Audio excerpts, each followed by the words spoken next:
بسم اللہ الرحمن الرحیم۔ ہم نبی کریم صلی اللہ علیہ وسلم کی مبارک سیرت بیان کر رہے ہیں، ٹھیک ہے۔ ہم اس میں بیان کر رہے ہیں حج اور عمرہ کے بارے میں نبی کریم صلی اللہ علیہ وسلم کی سنتیں، ٹھیک ہے۔ اچھا، اس میں ہم نے پہلے بتایا تھا کہ کیا کہتے ہیں حج اور عمرہ کے عام آداب کیا ہیں، بتاتا ہوں احرام کے آداب، ٹھیک ہے۔ اچھا، احرام دو سادی چادروں کا نام ہے۔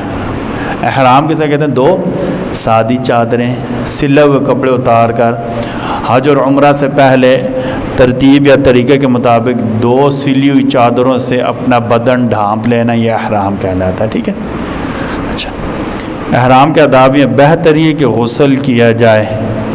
حضرت زید بن ثابت فرماتے ہیں کہ میں نبی کریم صلی اللہ علیہ وسلم کو دیکھا کہ آپ نے عمرہ اور حج سے پہلے